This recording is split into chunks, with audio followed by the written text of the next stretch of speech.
les plus ambitieux deviennent réalité, où vos objectifs les plus audacieux se transforment en réussite tangible et où vos limites s'effacent devant votre détermination inébranlable. Ce monde de possibilités infinies est précisément l'univers que Napoléon vous invite à explorer dans son chef-d'œuvre, Supra tu limites. Dans cet audiobook, vous plongerez dans un océan de connaissances, où chaque mot est un phare qui vous guidera vers la grandeur. À travers les enseignements intemporels de Hill, vous découvrirez les secrets de l'esprit humain, apprendrez à défier vos croyances limitantes et vous vous doterez des moyens de atteindre de nouveaux sommets dans tous les domaines de votre vie. Préparez-vous à être inspiré, à être confronté et à être transformé. Des sommets les plus élevés aux vallées les plus profondes de votre être, Supra tu limites vous emmènera dans un voyage épique vers l'accomplissement de soi et le succès illimité. Allez-y, aventuriers de l'esprit humain. Le chemin vers vos plus grands rêves est devant vous, et Napoléon vous guidera avec sagesse et vision à chaque étape du chemin. Il y a des jours où nous devons nous protéger contre certaines faiblesses, l'une d'entre elles est l'habitude de vouloir récolter sans avoir semé, et les autres se manifestent dans la pratique de trouver des excuses pour chaque erreur commise.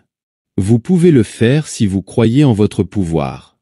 Cela peut sembler une déviation du sujet de cette leçon que de commencer par une discussion sur l'amour, mais si vous réservez votre opinion jusqu'à ce que vous ayez complété la leçon, vous pourrez convenir que le thème de l'amour ne pouvait être omis sans nuire à la valeur du choix.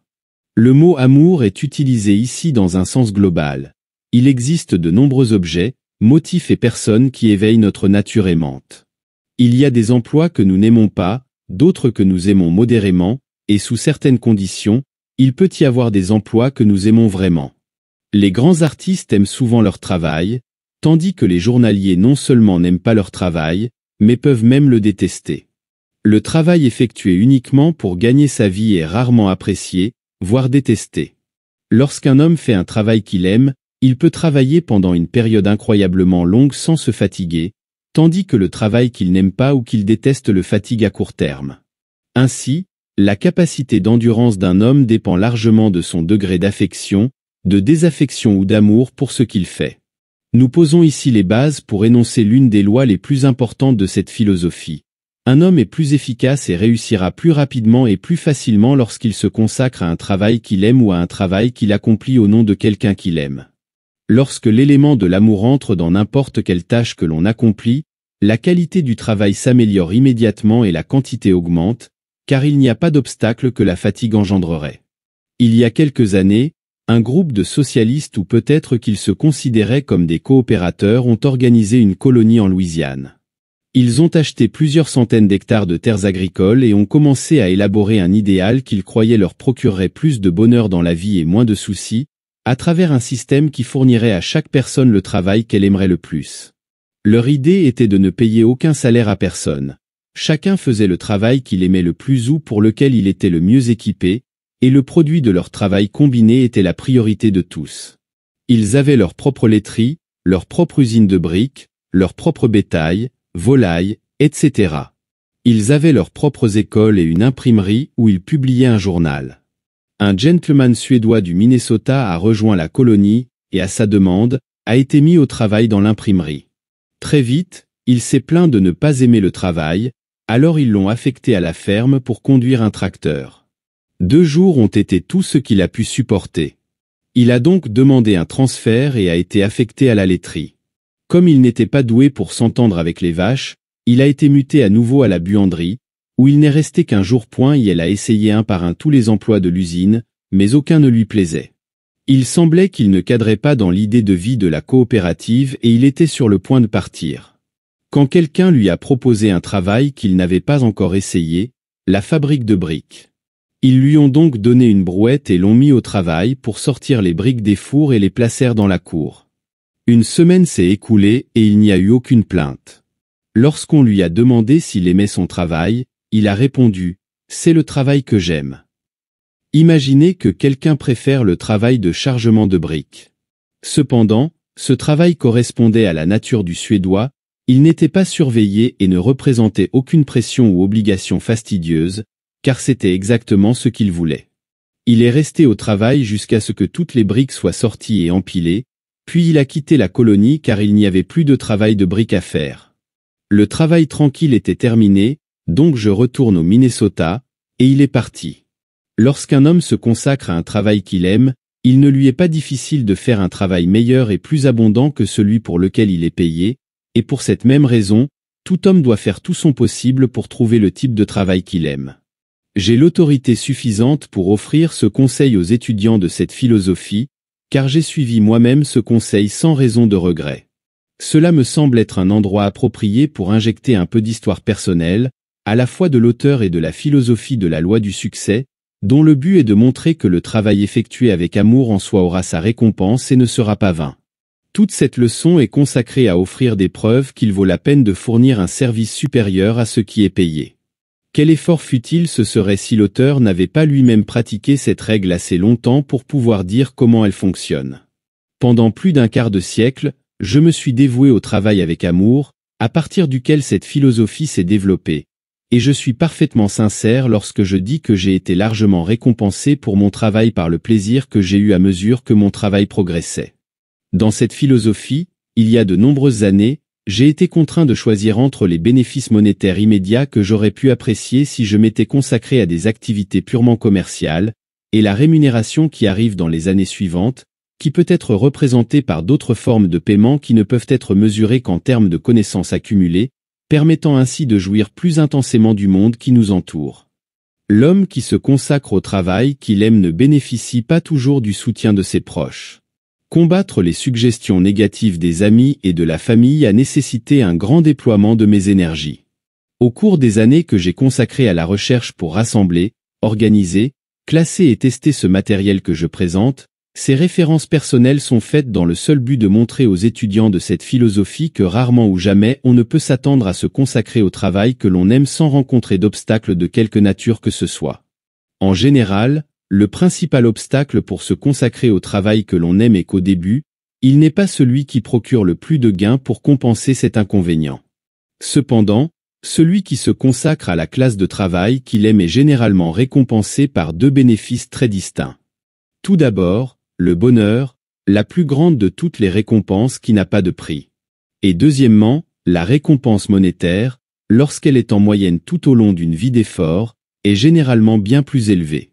Cela s'explique par le fait que le travail effectué avec amour est plus abondant en quantité et plus fin en qualité que celui réalisé uniquement pour une compensation économique. L'opposition la plus désastreuse à mon choix de travail est venue de ma femme. Peut-être cela explique-t-il pourquoi j'ai souvent fait référence, dans de nombreux cours de ce programme, au fait que la femme d'un homme peut le construire ou le détruire selon le degré de coopération et de stimulation qu'elle lui apporte par rapport à son travail choisi. L'idée de ma femme était que j'accepte un poste salarié qui me garantirait un revenu mensuel régulier. Étant donné que j'avais démontré, par les quelques emplois salariés que j'avais occupés, que j'avais une capacité commerciale qui me permettrait de gagner entre 6 000 et 10 000 $ par an sans trop d'efforts de ma part, j'ai compris le point de vue de ma femme et je l'ai partagé, car nous avions des enfants en bas âge qui avaient besoin de vêtements et d'éducation, et un salaire régulier, même s'il n'était pas élevé, semblait être une nécessité. Cependant, malgré cet argument logique, j'ai décidé d'ignorer le conseil de ma femme. Les forces combinées de sa famille et de la mienne sont venues à sa rescousse, et collectivement, elles m'ont ordonné de réorienter ma trajectoire et de la rétablir sur une base salariale. Ils ont pensé que l'étude d'autres personnes pourrait convenir à un homme ayant le temps de se consacrer à des activités peu lucratives, mais pour un jeune fatigué avec une famille, cela ne semblait pas être le plus approprié. Cependant, je suis resté ferme. J'avais pris ma décision et j'étais déterminé à la maintenir. L'opposition à mon point de vue n'a pas tardé à s'effacer peu à peu. Pendant ce temps, le fait que mon choix ait causé au moins une difficulté temporaire à ma famille, combiné à l'idée que mes amis et mes proches les plus chers n'étaient pas en harmonie avec moi, a considérablement accru mes efforts. Heureusement, tous mes amis n'ont pas cru que mon choix était imprudent. Il y avait quelques amis qui non seulement croyaient que j'étais sur la voie qui me mènerait au sommet de la montagne des réalisations utiles, mais qui, en plus de croire en mes plans, se sont efforcés de m'encourager à ne pas me laisser abattre ni par l'adversité ni par l'opposition de ma famille. De ce petit groupe de fidèles qui m'ont soutenu à un moment où c'était très nécessaire, peut-être qu'un homme mérite le crédit le plus complet, et cet homme est Edwin C. Barnes, un associé commercial de Thomas Edison. Monsieur Barnes s'est intéressé au travail que j'avais choisi il y a près de 20 ans, et je dois dire ici que si ce n'avait été pour sa foi inébranlable dans la solidité de la philosophie de la loi du succès, j'aurais cédé aux persuasions de mes amis. Cela m'aurait épargné beaucoup de peine et une quantité presque infinie de critiques, mais cela aurait anéanti les espoirs d'une vie entière, et à la fin, j'aurais également perdu la chance d'atteindre le bonheur. Car j'ai été extrêmement heureux dans mon travail, même pendant les périodes où la rémunération que je recevais ne pouvait être mesurée que par une montagne de dettes que je ne pouvais pas payer pour le moment. Peut-être cela peut expliquer en partie pourquoi le thème de l'esclavage par la dette est tellement mis en avant dans la leçon 4 sur l'habitude de l'épargne.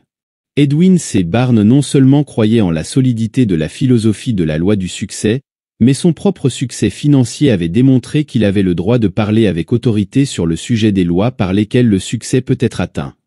J'ai commencé mon travail de recherche avec la conviction que le succès pouvait être atteint par quiconque avait un véritable désir de réussir en suivant certaines règles de procédure qui m'étaient alors inconnues. J'ai entrepris de découvrir quelles étaient ces règles et comment elles pouvaient être appliquées. Monsieur Barnes était d'accord avec moi. De plus, il savait que les réalisations remarquables de son partenaire commercial, Monsieur Edison, avaient été rendues possibles grâce à l'application de certains des principes qui ont ensuite été testés et inclus comme partie intégrante de cette philosophie. Il croyait que l'accumulation d'argent, la jouissance de la paix intérieure et la recherche du bonheur pouvaient être réalisées grâce à l'application de lois immuables que tout le monde peut maîtriser. C'était aussi ma croyance, qui était maintenant devenue une réalité, non seulement démontrable mais aussi prouvée. Veuillez noter que pendant toutes ces années de recherche, je n'appliquais pas seulement la loi abordée dans cette leçon, celle de faire plus que ce pour quoi on est payé, mais j'allais bien au-delà, faisant un travail pour lequel je ne m'attendais pas, à ce moment-là, à recevoir la moindre rétribution monétaire. Ainsi, après des années de chaos, d'adversité et d'opposition, cette philosophie a finalement été complétée et mise par écrit, prête pour publication. Mais pendant longtemps, il ne s'est rien passé. J'étais dans ma retraite, recueillant mes forces, pour ainsi dire, avant de passer à l'étape suivante, mettre la philosophie de la loi du succès entre les mains de personnes capables de la recevoir consciemment. Dieu agit de manière mystérieuse pour accomplir ses merveilles.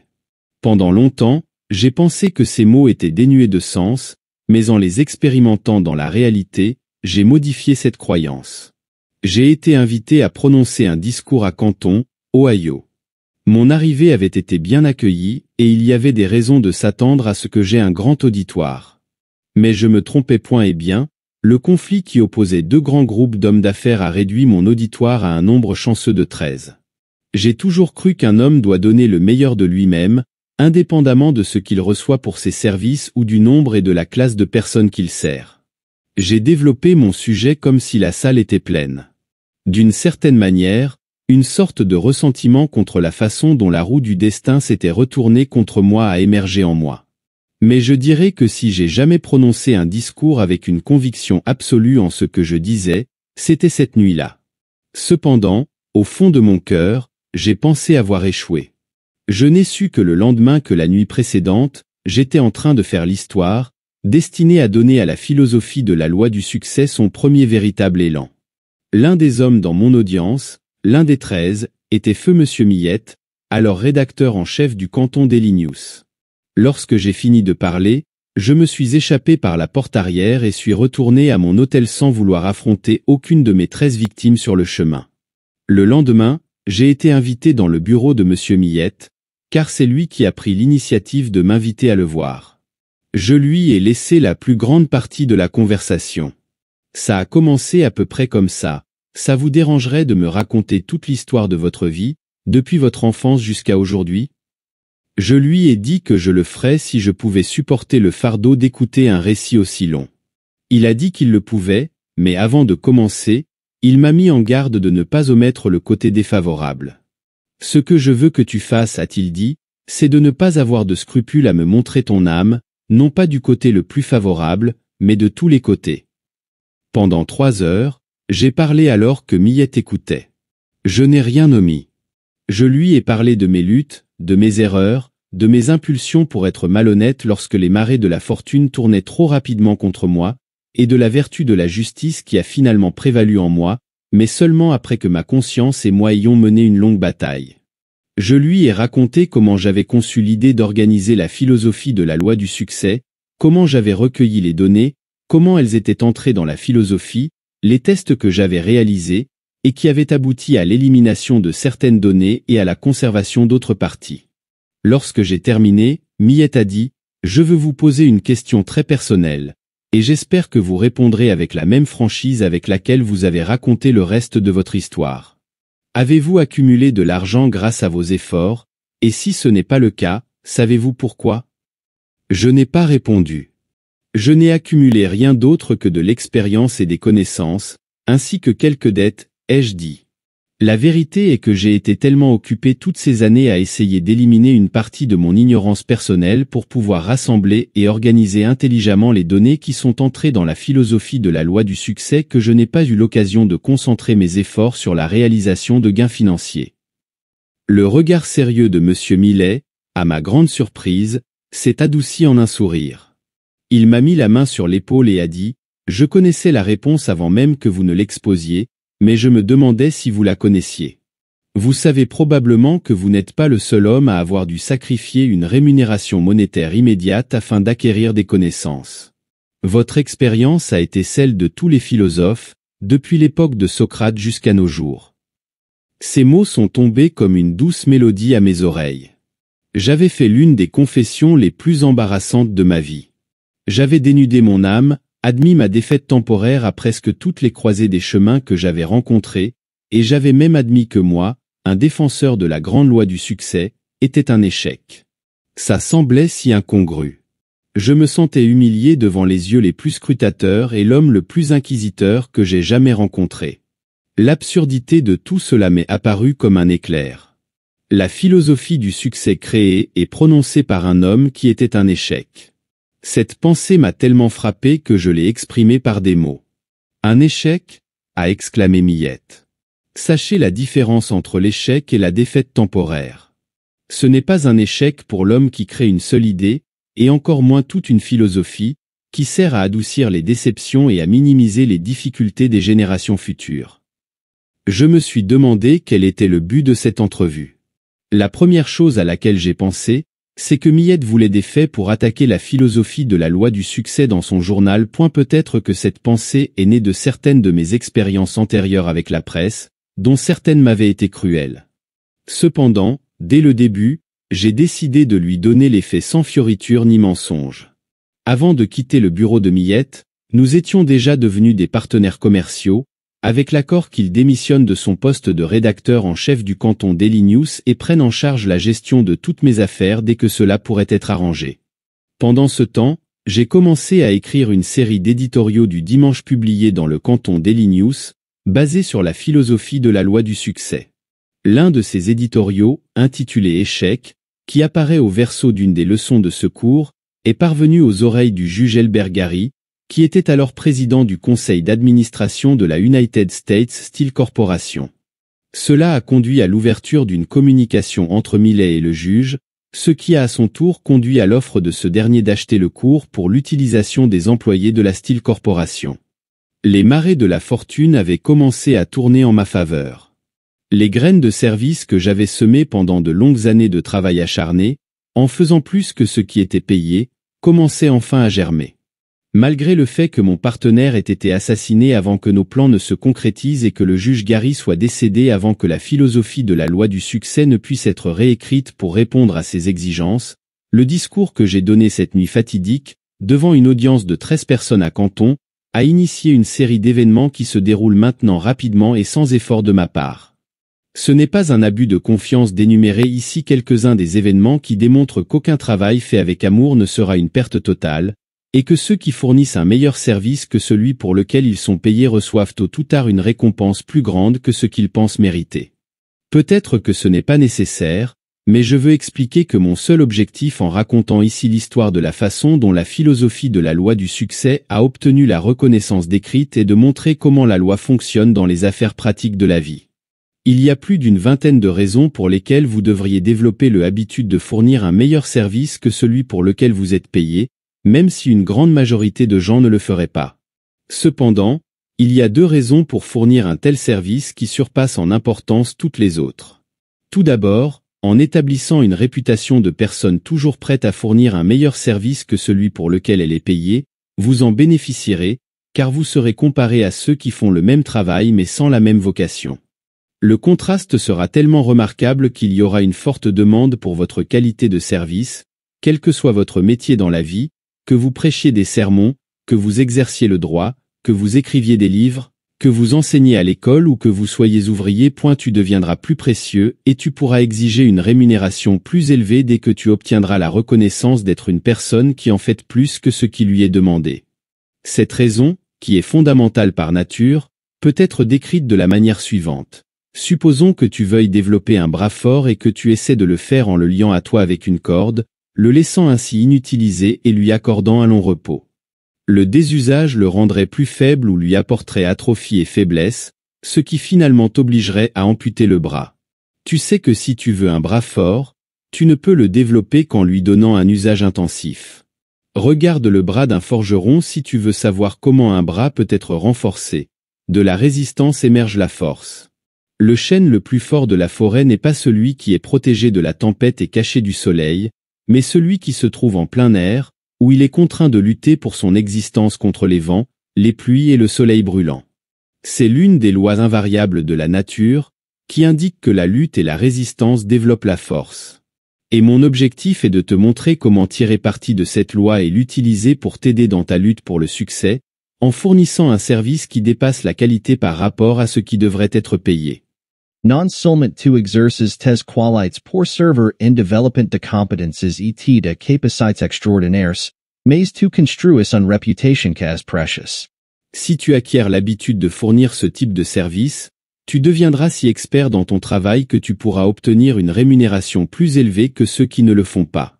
Avec le temps, tu développeras la force suffisante pour te permettre de sortir de toute situation indésirable dans la vie, et personne ne pourra ni ne voudra t'arrêter.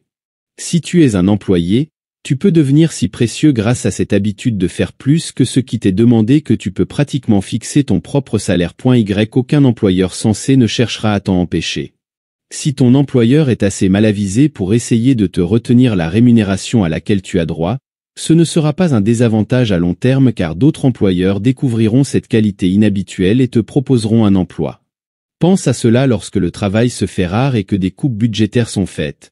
Qui court le plus grand risque d'être licencié, celui qui en fait plus que ce qui lui est demandé ou celui qui se contente de fournir le strict minimum dans son travail.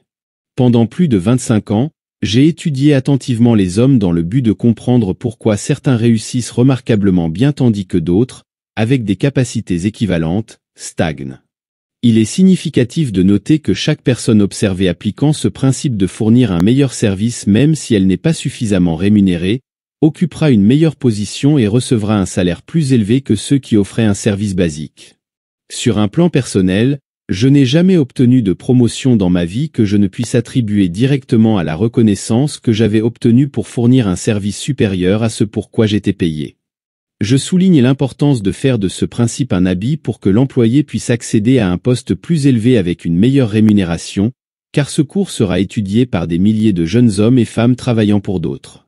Cependant, ce principe s'applique également à l'entrepreneur ou au professionnel, tout comme à l'employé. La loi des rendements croissants. Commençons notre analyse en montrant comment la nature utilise cette loi en faveur des agriculteurs. L'agriculteur prépare soigneusement le sol, puis sème son blé, et quand on s'y attend le moins, la loi des rendements croissants lui rend la semence qu'il a semée, mais avec un rendement multiple. Si ce n'était pas pour cette loi, l'homme périrait car il ne pourrait pas faire en sorte que la terre produise suffisamment de nourriture pour son existence. Aucun avantage ne serait tiré de semer un champ de blé si le rendement de la récolte n'était pas supérieur à ce qui a été semé. Avec ce conseil vital de la nature, passons à l'appropriation de la loi des rendements croissants, en apprenant à l'appliquer dans le service que nous rendons afin qu'il produise des fruits en abondance, dépassant les attentes de l'effort fourni. En premier lieu, soulignons le fait qu'il n'y a pas de tromperie associée à cette loi, bien que beaucoup semblent ne pas avoir appris cette grande vérité, Et à en juger par le nombre de personnes qui dépensent tous leurs efforts pour essayer d'obtenir quelque chose en échange de rien, nous pour moins que sa véritable valeur. Un autre aspect remarquable et digne de mention de la loi est le fait qu'elle peut être utilisée par ceux qui achètent des services avec autant de rendement que ceux qui les fournissent. Il suffit de regarder les effets de la célèbre échelle de salaire minimum de 5 $ par jour de Henry Ford, inaugurée il y a quelques années. Ceux qui sont familiers avec les faits disent que M. Ford ne jouait pas le rôle d'un philanthrope lorsqu'il a inauguré cette échelle de salaire minimum, mais qu'au contraire, il exploitait simplement un principe commercial solide qui lui a probablement rapporté davantage de profit, tant en dollars qu'en bonne volonté. En augmentant les salaires, il a reçu plus de services et un meilleur service que ce qui était attendu. D'un coup de crayon, en inaugurant cette politique de salaire minimum, Ford a attiré la meilleure main-d'œuvre du marché et a valorisé le privilège de travailler dans son usine. J'ai de bonnes raisons de croire que cette politique a permis à Ford de réduire les coûts de supervision, car l'emploi dans son usine est devenu si désirable qu'aucun travailleur ne voudrait risquer de perdre son emploi, que ce soit par manque d'empathie ou par mécanisation lors de la prestation d'un service. Alors que d'autres entrepreneurs étaient contraints de dépendre d'une supervision coûteuse pour obtenir le service désiré, Ford obtenait le même service, voire un meilleur, en utilisant le moyen le moins coûteux de donner une rémunération supplémentaire dans son usine. Marshall Field était probablement le principal commerçant de son époque, et le grand magasin Field à Chicago reste aujourd'hui un monument à sa capacité à appliquer la loi des rendements croissants. Une cliente a acheté une robe coûteuse au magasin Field mais ne l'a pas portée. 2 ans plus tard, elle l'a offerte à sa nièce comme cadeau de mariage. La nièce a tranquillement ramené la taille au magasin Field et l'a échangée contre une autre marchandise, bien qu'elle ne soit plus utilisée car elle était démodée. Le magasin Field a non seulement accepté la robe, mais, plus important encore, l'a fait sans poser de questions. Bien sûr, il n'y avait aucune obligation morale ou légale pour le magasin d'accepter le retour de la robe à cette date tardive, ce qui rend la transaction encore plus significative. La robe avait un prix d'origine de 50 $ et a dû être mise en vente sur le comptoir des articles en solde, et elle s'est vendue pour ce qu'elle valait. L'étudiant perspicace de la nature humaine comprendra que le magasin Field n'a pas seulement perdu rien avec la robe, mais a également bénéficié de la transaction dans une mesure qui ne peut être mesurée en simples dollars. La femme qui a retourné la robe savait qu'elle n'avait pas droit à une remise, donc lorsque le magasin lui a donné ce à quoi elle n'avait pas droit, elle l'a gagné en tant que cliente permanente. Mais l'effet de la transaction ne s'est pas arrêté là, il a seulement commencé, car cette femme a répandu partout la nouvelle du traitement juste qu'elle avait reçu au magasin Field. C'était le sujet de conversation des femmes de son entourage pendant de nombreux jours, et le magasin Field a reçu plus de publicité de cette transaction que ce qu'il aurait pu acheter de toute autre manière, même pour 10 fois la valeur de la robe. Le succès du magasin Field reposait en grande partie sur la compréhension de Marshall Field de la loi des rendements croissants, qui l'a amené à adopter comme partie intégrante de sa politique commerciale la devise « Le client a toujours raison ». Lorsque vous faites simplement ce pour quoi vous êtes payé, il n'y a rien d'extraordinaire qui suscite des commentaires favorables. Mais lorsque vous faites volontairement plus que ce pour quoi vous êtes payé, votre action attire l'attention défavorable de tous ceux qui sont touchés par la transaction et fait un pas de plus vers l'établissement d'une réputation qui fera travailler la loi des rendements croissants en votre faveur, car cette réputation créera une plus grande demande pour vos services. Elle a commencé à travailler pour W.C. Durand, le fabricant automobile, dans un poste inférieur, et maintenant elle est la main droite de M. Durand et la présidente de l'une de ses entreprises de distribution automobile. Elle est parvenue à cette position rentable uniquement avec l'aide de la loi des rendements croissants qu'elle a mise en œuvre en fournissant un service qui dépassait la valeur de ce qui lui était payé. Lors d'une récente visite, le docteur Deuz m'a demandé de lui raconter comment j'avais réussi à progresser si rapidement. En quelques phrases courtes, il m'a raconté toute l'histoire. Quand j'ai commencé à travailler avec M. Durand, a-t-il dit, j'ai réalisé qu'il restait toujours au bureau après que tout le monde soit parti à la maison. Et je me suis proposé de rester là aussi. Personne ne m'a non plus demandé de rester, mais j'ai pensé que quelqu'un devait être là pour aider M. Durand dans tout ce dont il pourrait avoir besoin. Souvent, il cherchait quelqu'un pour lui apporter un dossier de lettres ou lui rendre un autre service trivial, et j'étais toujours là, prêt à le servir. Il a pris l'habitude de m'appeler. C'est toute l'histoire. Il a pris l'habitude de m'appeler. Réécoutez cette phrase car elle est pleine de sens et d'une richesse incomparable. Monsieur Durand s'est habitué à appeler Monsieur Don TS parce que Monsieur Don S s'est efforcé de se rendre visible et nécessaire. Il s'est délibérément mis sur le chemin de Monsieur Durand pour lui rendre service. On lui a dit de le faire. Il n'a pas été payé pour le faire, mais il a été payé pour avoir attiré l'attention de l'homme qui pourrait le promouvoir. Maintenant, il est nécessaire de suggérer que vous avez la même opportunité d'utiliser la loi des rendements croissants que M. Don S et de l'appliquer exactement de la même manière qu'il l'a fait, en étant disponible et prêt à offrir vos services dans l'exécution d'un travail que d'autres pourraient éviter car ils ne sont pas payés pour le faire. Vous avez le bon sens de vous rendre si utile que la personne à qui vous vendez votre service ne peut pas avancer sans vous. L'une des promotions les plus avantageuses que j'ai reçues dans ma vie a eu lieu grâce à un incident qui semblait insignifiant. Un samedi après-midi, un avocat dont le bureau était au même étage que celui de mon employeur est entré et m'a demandé si je savais où il pouvait trouver un sténographe pour effectuer un travail qu'il était obligé de terminer ce jour-là. Je lui ai dit que tous nos sténographes étaient partis au match de baseball et que je serais parti si seulement il avait appelé 5 minutes plus tard. Mais j'étais heureux de rester et de faire son travail, car je pouvais aller à un match de baseball n'importe quel jour et son travail devait être fait avant. Je lui ai rendu service et quand il m'a demandé combien il me devait, j'ai répondu environ $1000, tant que c'était pour lui. Si c'était pour quelqu'un d'autre, je ne demanderais rien. Il a souri et m'a remercié. Quand j'ai fait ce commentaire, je ne pensais pas qu'il me paierait $1000 pour le travail de cet après-midi, mais c'est ce qu'il a fait 6 mois plus tard quand j'avais complètement oublié l'incident. Il m'a rappelé et m'a demandé quel était mon salaire. Quand je le lui ai dit, il m'a informé qu'il était prêt à me payer ces $1000 que j'avais mentionnés en riant, et il l'a fait en me donnant un poste qui m'apportait une augmentation de $1000 par an. Inconsciemment, cet après-midi-là, j'avais mis en pratique le principe des rendements croissants en ma faveur en renonçant au jeu de balle et en rendant service, ce que j'ai évidemment fait par désir d'être utile et non pour une rémunération. Il n'était pas de mon devoir de renoncer à mon samedi après-midi, mais c'était un privilège pour moi.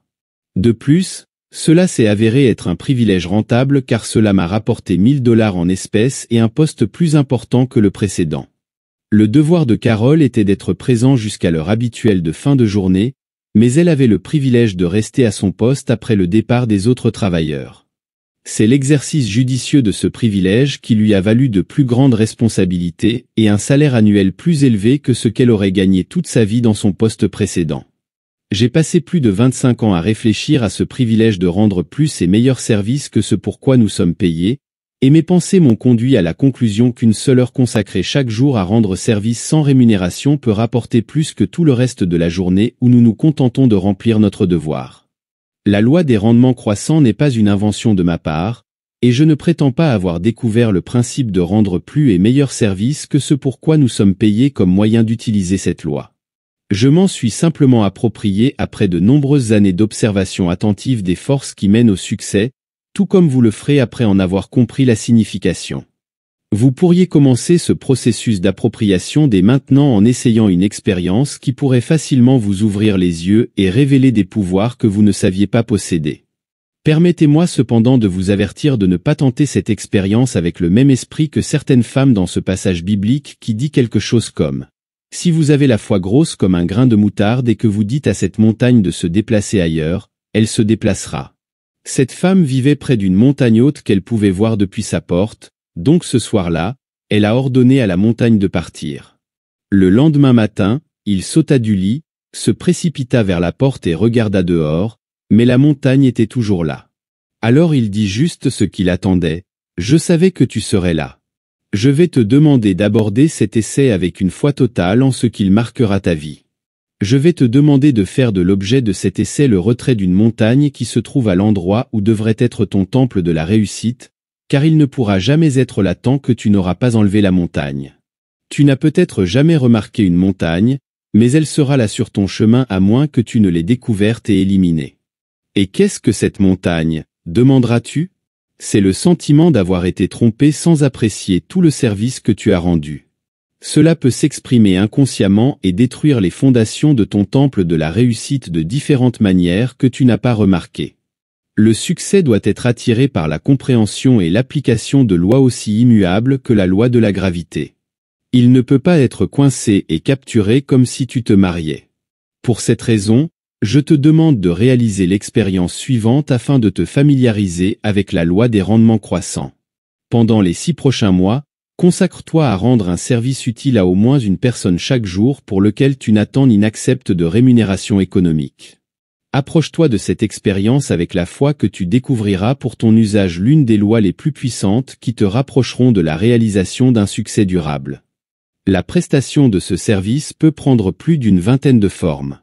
Par exemple, tu peux le rendre à une ou plusieurs personnes spécifiques, ou tu peux le rendre à ton employeur sous forme de travail réalisé en dehors des heures de travail. Il peut également être rendu à des personnes totalement inconnues que tu ne prévois pas de revoir. Peu importe à qui tu rends ce service, tant que tu le fais avec volonté et dans le seul but de bénéficier aux autres. Si tu mènes cette expérience avec la bonne attitude mentale, tu découvriras que tout service rendu recevra une récompense. La cause et l'effet, les moyens et les fins, la semence et le fruit ne peuvent être séparés, dit Emerson, car l'effet fleurit déjà dans la cause, la fin préexiste dans les moyens et le fruit dans la semence. Les hommes souffrent toute leur vie sous la sotte superstition qu'ils peuvent être trompés, mais il est aussi impossible qu'un homme se trompe que ce soit lui-même que le temps soit une chose et ne soit pas une même chose. La nature et l'âme des choses prennent sur elles-mêmes la garantie de l'accomplissement de tout contrat, de sorte que le service honnête ne peut causer de perte. Avant de commencer l'expérience qui t'a été demandée, lis l'essai d'Emerson sur la compensation car cela t'aidera beaucoup à comprendre pourquoi tu fais l'expérience. Tu as peut-être déjà lu Compensation, relis-le. L'un des phénomènes étranges que tu observeras sur cet essai peut être trouvé dans le fait que chaque fois que tu le lis, tu découvriras de nouvelles vérités que tu n'as pas remarquées lors des lectures précédentes. Il y a quelques années, j'ai été invité à prononcer le discours de remise des diplômes devant les étudiants d'un collège oriental. Pendant mon discours, j'ai parlé longuement et avec tout l'emphase dont je disposais sur l'importance de rendre plus et meilleurs services pour celui que l'on nous paie. Après le discours, le président et le secrétaire de l'université m'ont invité à déjeuner. Pendant que nous mangions, le secrétaire s'est adressé au président et lui a dit « Je viens de découvrir ce que fait cet homme. Il se positionne en tête en aidant d'abord les autres à réussir. » Dans cette brève déclaration, il avait personnifié la partie la plus importante de ma philosophie sur le thème de la réussite. Il est littéralement vrai qu'on peut réussir plus vite en aidant les autres à réussir. Il y a environ 10 ans, lorsque j'étais dans le domaine de la publicité, j'ai construit toute ma clientèle en appliquant les principes sur lesquels repose cette leçon. En incluant mon nom dans la liste de suivi de plusieurs entreprises de vente par correspondance, je recevais leurs brochures de vente.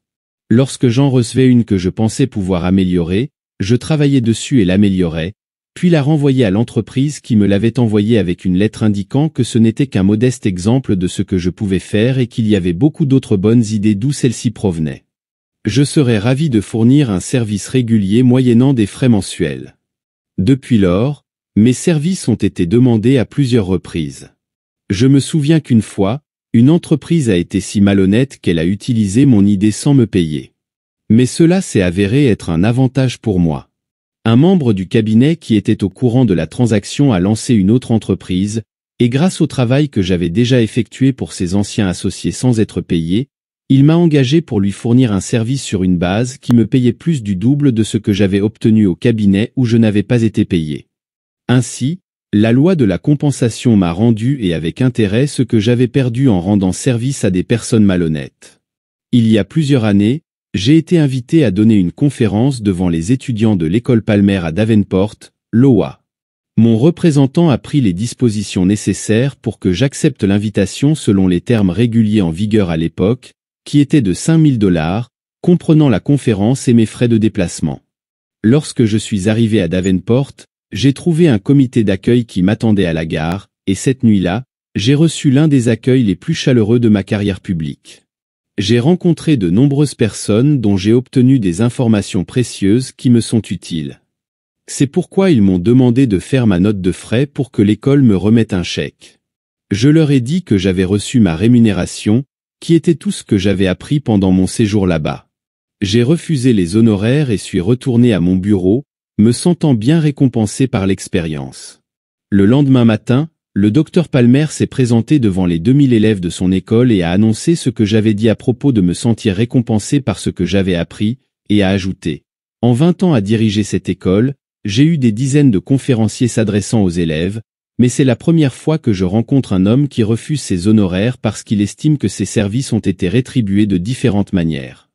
Cet homme est l'éditeur d'un magazine national, et je conseille à chacun d'entre vous de s'abonner à ce magazine, car un homme comme celui-ci doit avoir beaucoup de ce dont chacun de vous aura besoin en entrant sur le marché du travail et en offrant ses services. À la mi-semaine, j'avais reçu plus de $6 000 de la part d'abonnements au magazine dont j'étais l'éditeur, et au cours des 2 années suivantes, ces mêmes 2000 étudiants et leurs amis ont généré plus de $50 000 en abonnements. Dites-moi, pouvez-vous imaginer comment ou où j'aurais pu investir $100 000 aussi efficacement que cela, en refusant d'accepter ma part de $100 000 et en mettant ainsi la loi des rendements croissants à mon avantage? Nous passons par du periods importants dans cette vie. Elon est cello nous rassemblons, classons et organisons les connaissances, et l'autre est cello nous luttons pour la reconnaissance. Nous devons d'abord apprendre à faire ce que demande plus d'efforts que la plupart sont prêts à fournir dans le travail. Mais après avoir appris ce qui peut être utile aux autres, nous sommes toujours confrontés au problème de les convaincre que nous pouvons leur être utiles. Une des raisons les plus importantes pour lesquelles nous devrions être prêts à rendre service est le fait que chaque fois que nous le faisons, nous gagnons une autre occasion de montrer à quelqu'un que nous avons des compétences. Nous faisons un pas de plus vers la reconnaissance nécessaire que nous devons tous avoir. Au lieu de dire au monde « montre-moi la couleur de ton argent et je te montrerai ce que je peux faire », inverser la règle et dire « laisse-moi te montrer la couleur de mon service afin que je puisse jeter un coup d'œil à la couleur de ton argent. Si tu aimes mon service. » En 1917, une certaine femme qui approchait la cinquantaine travaillait comme sténographe avec un salaire de $15 par semaine.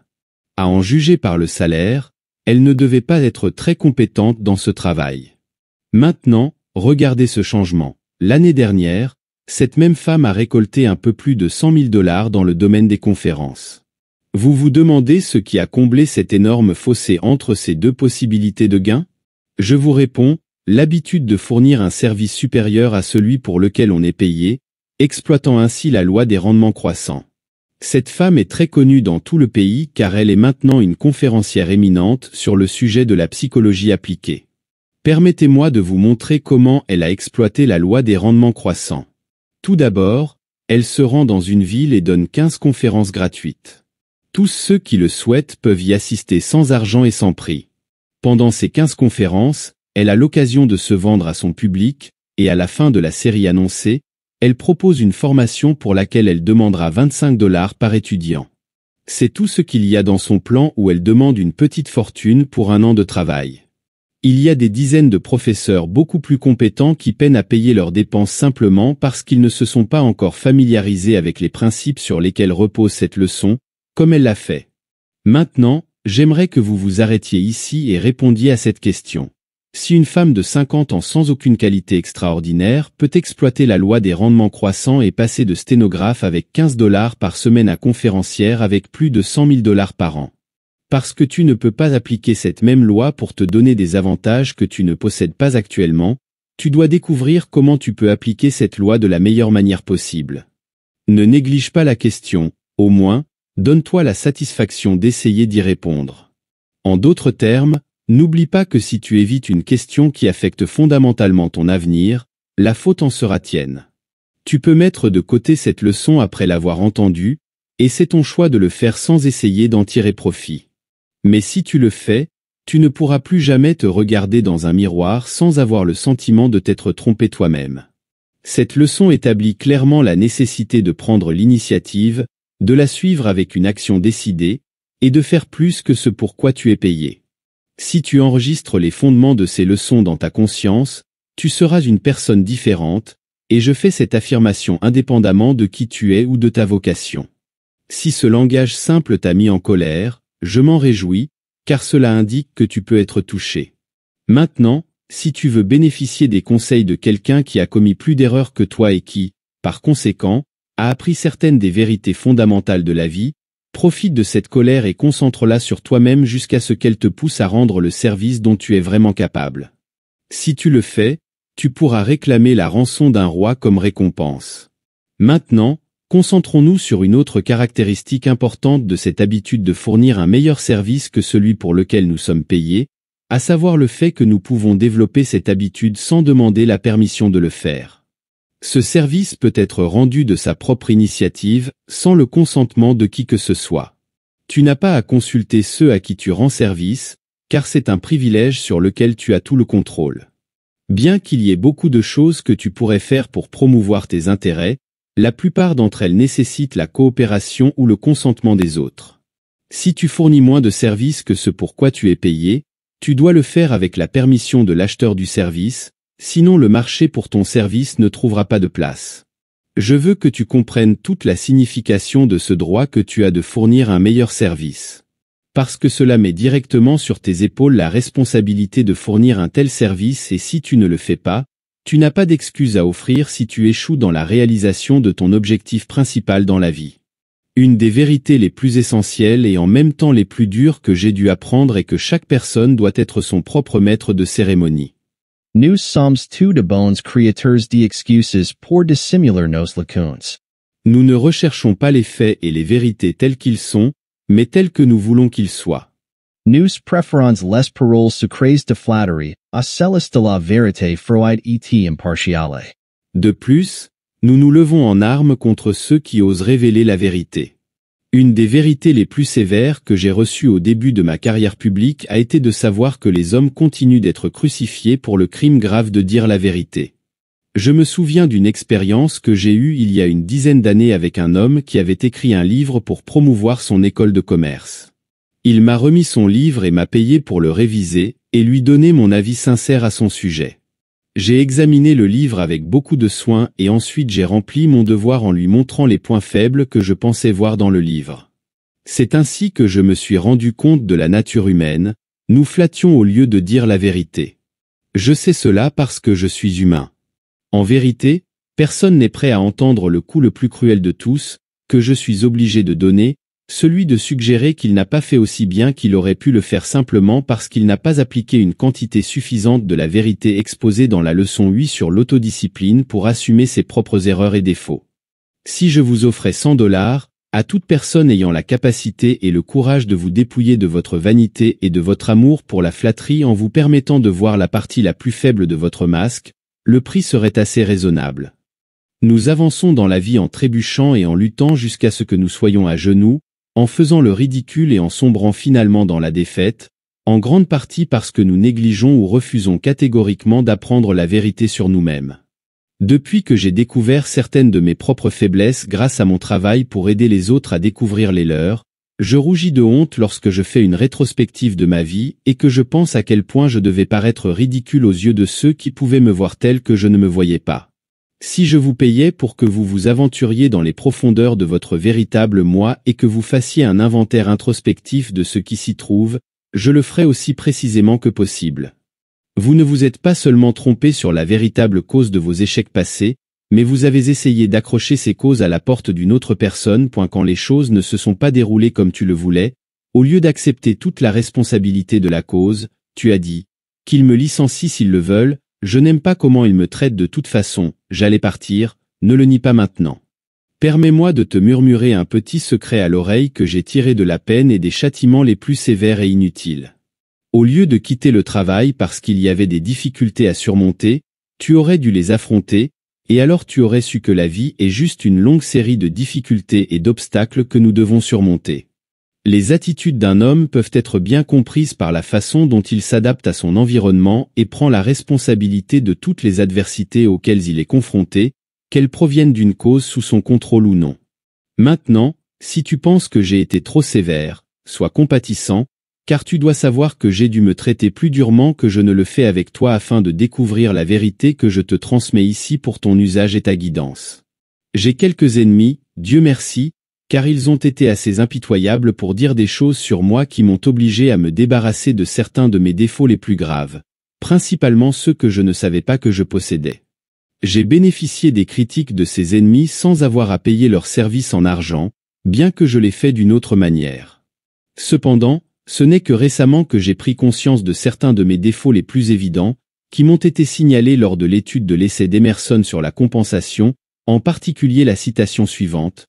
Notre force découle de notre faiblesse, ce n'est que lorsque nous sommes durement touchés que l'indignation s'éveille et se dresse avec des forces secrètes. Un grand homme sera toujours prêt à être petit, alors qu'il s'allonge sur le coussin de l'avantage, car il s'endormira lorsqu'il est poussé, tourmenté, défait, il a l'occasion d'apprendre quelque chose, son esprit s'éveille, sa bravoure fleurit, il apprend son ignorance, il est guéri de la folie de l'arrogance, il a acquis la modération et la véritable habileté. L'homme sage se range toujours du côté de ses agresseurs.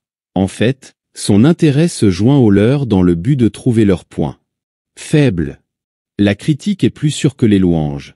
Je déteste qu'on me défende dans un journal, car tant que tout ce qui est dit est contre moi, je ressens une certaine assurance de succès. Mais dès que des mots flatteurs de louange sont prononcés à mon sujet, je me sens comme quelqu'un qui est déjà sans protection face à ses ennemis. Étudie ceci, la philosophie de l'immortel Emerson, car cela peut servir de force transformatrice qui va tremper ton caractère et te préparer aux batailles de la vie, comme le carbone trempe l'acier.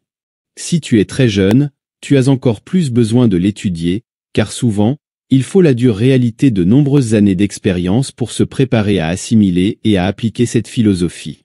Il vaut mieux que tu comprennes ces grandes vérités grâce à mes expériences plutôt que d'être obligé de les recueillir dans des sources moins compréhensives de la froide réalité. La vie est un enseignant qui ne connaît pas de favoris, car moi, ayant souffert pour apprendre et partager avec toi mes erreurs et mes succès, ce que je fais, c'est te montrer que tu es mon favori. Cela me rappelle d'une certaine manière les moments où mon père avait l'habitude de faire son devoir envers moi en commençant toujours avec ce peu de philosophie encourageante. Fils, cela me fait plus mal à moi qu'à toi. Ainsi, nous arrivons à la fin de cette leçon sans avoir épuisé les possibilités du sujet, et même sans avoir effleuré plus que sa surface. Une histoire me vient à l'esprit, un amour d'autrefois à travers lequel je peux laisser dans ton esprit l'importance principale de cette leçon. Cette histoire se déroulait dans la ville d'Antioche, dans la Rome antique, il y a 2000 ans, lorsque la grande ville de Jérusalem et toute la terre de Judée étaient sous le talon oppressant de Rome.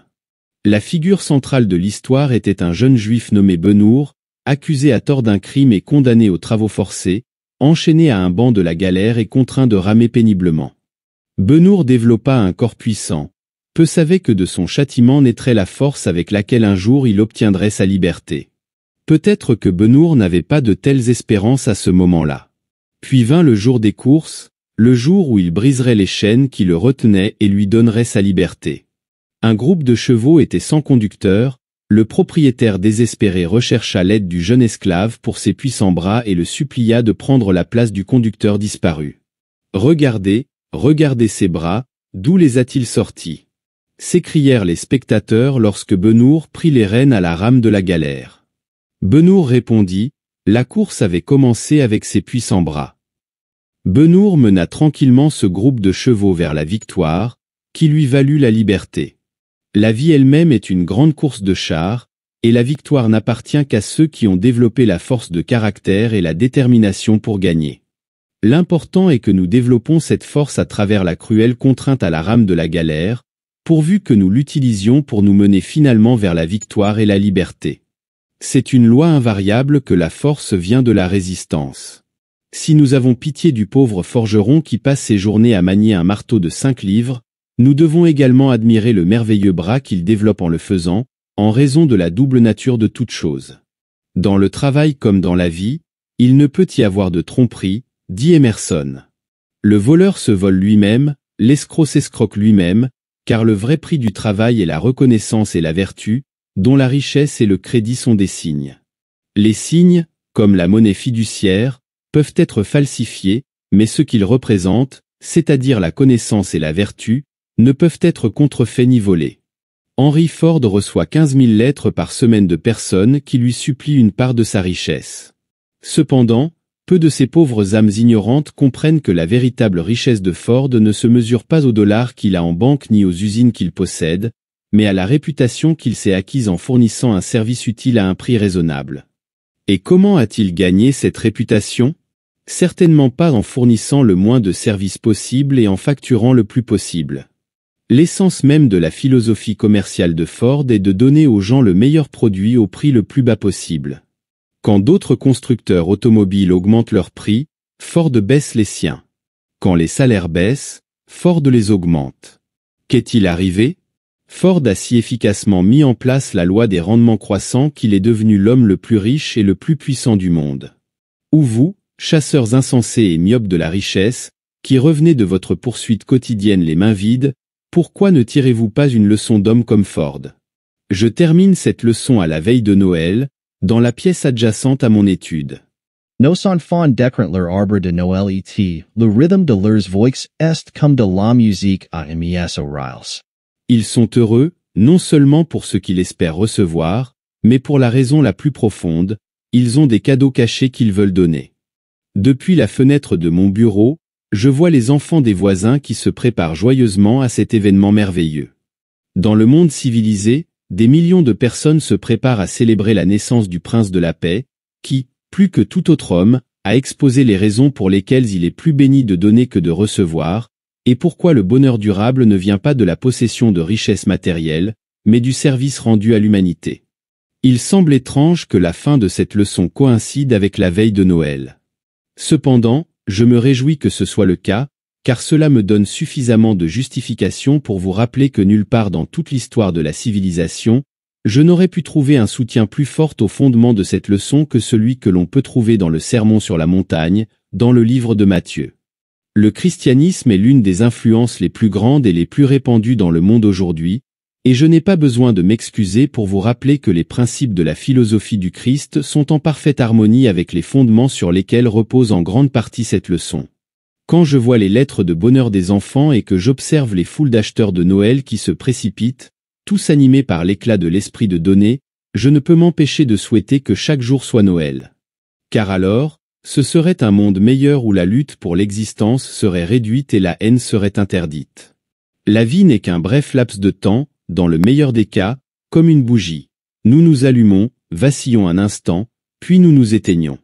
Si nous avons été placés ici dans le but d'accumuler des trésors pour les utiliser dans une vie qui est au-delà de l'ombre de la mort, il n'est pas possible que nous puissions récolter de meilleurs trésors en rendant tout le service que nous pouvons à toutes les personnes que nous pouvons avec un esprit aimant de bonté et de sympathie. J'espère que vous êtes d'accord avec cette philosophie. Ici doit se terminer cette leçon, mais en aucun cas elle n'est finie. Là où j'établis la chaîne de pensée n'est votre devoir de la reprendre et de la développer à votre manière et dans votre propre intérêt. Cette leçon n'a pas été écrite dans le but de vous enseigner, mais elle a été conçue comme un moyen de vous apprendre à vous-même l'une des grandes vérités de la vie. Elle a été conçue comme une source d'éducation au vrai sens du terme, pour éduquer, pour extraire, pour développer de l'intérieur ces forces de l'esprit qui sont disponibles pour votre usage lorsque vous rendez le meilleur service dont vous êtes capable, en vous efforçant à chaque fois de surpasser tous vos efforts antérieurs. Vous utilisez ainsi la forme la plus élevée d'éducation. Par conséquent, lorsque vous fournissez plus et meilleurs services que celui pour lequel vous êtes payé, vous, plus que quiconque, bénéficiez de cet effort. Ce n'est qu'en rendant ce service que l'on peut atteindre la maîtrise dans le domaine de travail choisi.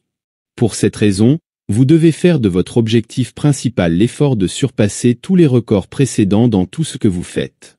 Cela doit devenir une partie de vos habitudes quotidiennes, et vous devez le suivre avec la même régularité que celle avec laquelle vous mangez. L'objectif de fournir plus et meilleurs services que celui pour lequel vous êtes payé. Et avant que vous ne réalisiez ce qui s'est passé, vous découvrirez que le monde a besoin de vous. Maintenant, que ferez-vous avec ce que vous avez appris dans cette leçon? Cette leçon ne peut avoir aucune valeur pour vous si vous ne mettez pas en pratique et n'utilisez pas les connaissances qu'elle vous a apportées. La connaissance devient pouvoir seulement par l'organisation et l'utilisation. N'oubliez jamais cela. On ne peut devenir un leader sans en faire plus que ce qui est demandé, et on ne peut réussir sans développer le leadership dans l'occupation choisie. La maîtrise de l'esprit, un pouvoir qui peut vous apporter tout ce que vous voulez sur cette terre. Le succès est obtenu par l'application du pouvoir. Il y a deux formes de pouvoir. Il y a le pouvoir physique produit par la nature, susceptible d'être exploité par l'homme. Mais nous avons une forme de pouvoir beaucoup plus intense, produite par la coordination harmonieuse de la pensée dans l'esprit de l'homme. Concentrez-vous sur le mot harmonieuse en y réfléchissant, vous obtiendrez le plus grand pouvoir connu de l'homme. Grâce à l'aide de l'esprit, l'homme a découvert de nombreux faits intéressants sur la Terre sur laquelle il vit, sur l'air et l'éther qui remplissent l'espace infini autour de lui, et sur les millions d'autres planètes et corps célestes qui flottent dans l'espace. Avec l'aide d'un petit appareil mécanique appelé spectroscopie, l'homme a découvert une distance de 1,499 668,620 km, la nature des substances dont le Soleil est fait. Nous avons vécu LGE de pierre, LGE de fer, LGE du cuivre, LGE des fanatiques religieux, LGE de la recherche scientifique, LGE industrielle, et nous entrons maintenant dans LGE de la pensée. Des débris des époques les plus sombres que l'homme a traversées, il a conservé beaucoup de matériel qui est un bon aliment pour la pensée. Alors que pendant plus de 10 000 ans, la bataille entre l'ignorance et la superstition d'un côté, et l'intelligence de l'autre, l'homme a acquis quelques connaissances utiles par l'étude, l'analyse et la comparaison. L'homme a découvert la grandeur des choses matérielles de l'univers telles que représentées par les soleils et les étoiles, dont certaines sont plus de 10 millions de fois plus grandes que la Terre sur laquelle nous vivons. D'autre part, l'homme a découvert la petitesse des choses en réduisant la matière aux molécules, aux atomes et enfin à la plus petite particule connue, l'électron. Un atome est tellement inconcevablement petit qu'un grain de sable en contient des millions. La molécule est formée d'atomes qui sont des petites particules de matière qui tournent les unes autour des autres dans un circuit continu à une vitesse fulgurante, de manière très similaire à la manière dont la Terre et les autres planètes tournent autour du Soleil dans un cercle sans fin. L'atome, à son tour, est composé d'électrons qui sont en mouvement constant et rapide. Ainsi, on dit que dans chaque goutte d'eau et dans chaque grain de sable, tout le principe sur lequel opère tout l'univers est dupliqué. Quelle merveille, quel émerveillement! Comment savons-nous que ces choses sont vraies? Grâce à l'aide de l'esprit, on peut se faire une idée de la grandeur de tout cela. La prochaine fois que vous mangerez un steak, rappelez-vous que le steak dans votre assiette, l'assiette elle-même et la table sur laquelle vous mangez, ainsi que les couverts avec lesquels vous mangez, sont tous en fin de compte faits exactement du même matériau. Les électrons dans le monde matériel, que l'on observe la plus grande étoile flottant dans les cieux ou le plus petit grain de sable que l'on puisse trouver sur Terre, l'objet observé n'est rien de plus qu'un ensemble organisé de molécules, d'atomes et d'électrons. L'homme en sait beaucoup sur les faits physiques de l'univers. La prochaine grande découverte scientifique sera le fait, déjà existant, que chaque cerveau humain est à la fois une station émettrice et réceptrice, que chaque vibration de pensée libérée par le cerveau peut être recueillie et interprétée par tous les autres cerveaux en harmonie ou en syntonie avec la vibration du cerveau émetteur. Comment l'homme a-t-il acquis les connaissances qu'il possède sur les lois physiques sur cette terre? Comment a-t-il appris ce qui s'est passé avant son temps et pendant sa période incivilisée? Il a obtenu ce savoir en retournant aux pages de la Bible de la nature et en y voyant la preuve irréfutable de millions d'années de lutte entre des animaux d'une intelligence inférieure. En parcourant les grandes pages de pierre, l'homme a découvert des ossements, des squelettes, des empreintes et d'autres preuves incontestables que la mère nature a conservées pour son inspection à travers d'incroyables périodes de temps. Maintenant, l'homme est sur le point de tourner son attention vers une autre section de la Bible de la nature, celle où une histoire de la grande lutte mentale qui a eu lieu dans le royaume de la pensée a été écrite. Cette page est représentée par l'espace illimité qui a recueilli et continue de porter chaque vibration de pensée qui a jamais été libérée de l'esprit humain. Cette grande page de la Bible de la nature n'a pas pu être altérée par aucun être humain. Ces enregistrements sont positifs et bientôt pourront être interprétés avec clarté.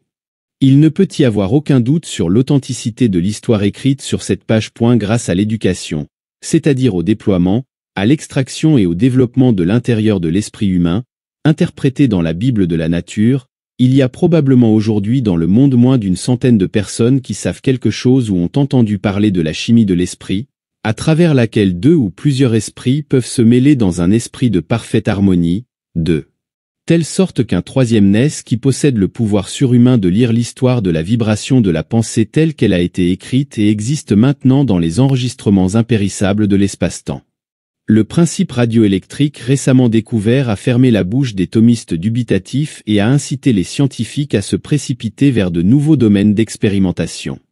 Quand ils sortiront de ce champ de recherche, ils nous montreront que l'esprit tel que nous le comprenons aujourd'hui, comparé à l'esprit de demain, est comme comparer l'intelligence d'un tétard à celle d'un professeur de biologie qui a lu toute la lignée animale, de l'amibe à l'homme. Venez visiter certains des hommes puissants qui font usage du pouvoir créé par le mélange dans un esprit d'harmonie entre deux ou plusieurs esprits. Nous commencerons par 3 hommes très connus pour être des hommes de grands accomplissements dans leurs domaines respectifs d'activité. Leurs noms sont Henry Ford, Thomas Edison et Harvey Firestone. Des 3, Henry Ford est le plus puissant vivant sur Terre actuellement en termes de pouvoir économique. On pense qu'il est le plus puissant qui ait jamais existé. Son pouvoir est si grand qu'il peut avoir tout ce qu'il désire matériellement. Des millions de dollars pour lui ne sont que des jouets, pas plus difficiles à acquérir que les grains de sable avec lesquels l'enfant construit des châteaux de sable. Monsieur Edison a une vision si aiguisée de la Bible de la mère nature qu'il en a tiré plus de lois de la nature que n'importe quel autre homme. Fut lui qui a relié la pointe d'une aiguille et un morceau de cire de manière à enregistrer et préserver la voix humaine. Ce fut lui qui a permis à l'éclair de servir à illuminer nos maisons et nos rues avec l'aide de la lumière incandescente. Ce fut lui qui a fait en sorte que l'appareil photo enregistre et produise toutes sortes de mouvements à travers l'appareil cinématographique moderne. Les réalisations industrielles de M. Firestone sont si connues qu'elles n'ont pas besoin d'être commentées. Il a fait multiplier les dollars si rapidement que son nom est devenu un mot-clé partout où les voitures sont exploitées. Les 3 hommes ont commencé leur carrière professionnelle sans capital et avec peu de formation dans ce qu'on appelle généralement l'éducation. Peut-être que le début de M. Ford était le plus humble des 3, maudit par la pauvreté, sans opportunités éducatives et handicapé par l'ignorance de plusieurs façons, il a dominé tout cela en un temps incroyablement court de 25 ans. Ainsi, nous pourrions décrire les réalisations de 3 hommes puissants et prospères, mais nous avons seulement traité des effets. Le véritable philosophe veut en savoir plus sur la cause qui a produit ces effets souhaitables. Il est de notoriété publique que Ford, Edison et Firestone sont des amis intimes qui se rendent ensemble dans la forêt une fois par an pour une période de récupération et de repos. Mais il n'est généralement pas connu qu'il existe entre les 3 hommes un lien d'harmonie d'où est née une intelligence supérieure qui est utilisée par chacun des 3, une intelligence dotée d'une capacité de syntonisation avec des forces avec lesquelles la plupart des hommes ne sont pas familiers. Reprenons l'affirmation selon laquelle le mélange et l'harmonisation de 2 esprits ou plus peuvent produire un esprit capable de syntoniser les vibrations de l'espace et de recueillir de cette source des pensées similaires sur n'importe quel sujet. Ford, Edison et Firestone ont créé un esprit maître qui complète maintenant les efforts de chacun des 3, et que ce soit consciemment ou inconsciemment, cet esprit maître est la cause du succès de chacun des 3. Il n'y a pas d'autre réponse à l'obtention d'un grand pouvoir et à leur succès de grande envergure dans leur domaine d'activité respectif, et c'est vrai même si aucun d'entre eux ne peut être conscient du pouvoir qu'ils ont créé ou de la manière dont ils l'ont fait. À Chicago vivent 6 hommes puissants connus sous le nom des 6 grands, considérés comme le groupe d'hommes le plus puissant du Midwest, et leurs revenus combinés dépassent les 25 millions de dollars par an. Tous les hommes du groupe ont commencé dans les circonstances les plus modestes. Leurs noms sont Willie Jr., propriétaire de l'entreprise de chewing-gum Grilly, dont les revenus sont estimés à plus de 15 millions de dollars par an, John R. Thompson, propriétaire de la chaîne de restaurants self-service Thompson, M. Lescar, propriétaire de l'agence de publicité Laure et Thomas, M. Maculot, propriétaire de la plus grande entreprise de messagerie du monde, et messieurs Ritchie et Hertz, propriétaire de la plus grande entreprise de taxis jaunes du pays. Rien n'est surprenant à ce qu'un homme devienne simplement millionnaire.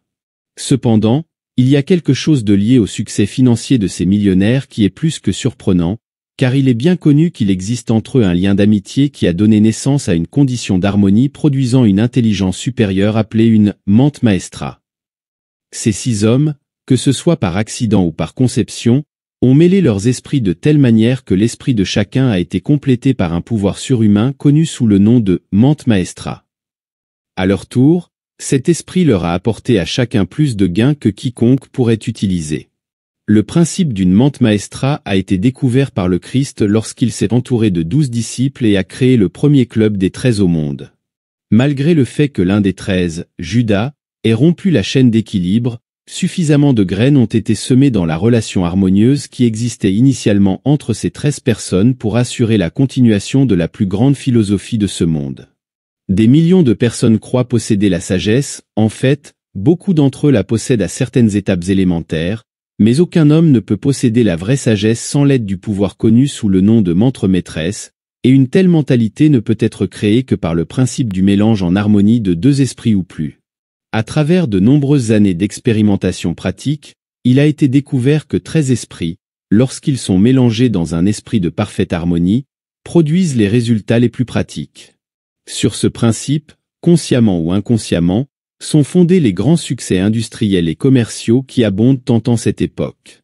Le mot fusion devient l'un des plus populaires dans le langage journalistique, car il ne se passe pas un jour sans lire sur une grande fusion industrielle, commerciale, financière ou ferroviaire.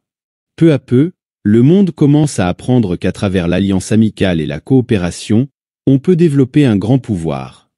Les entreprises et les sociétés financières qui réussissent sont dirigées par des leaders qui appliquent le principe de l'effort coordonné décrit dans cet article.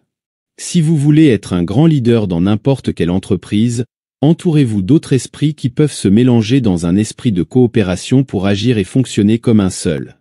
Si vous pouvez comprendre ce principe et l'appliquer, vous pouvez obtenir par vos efforts tout ce que vous voulez sur cette terre.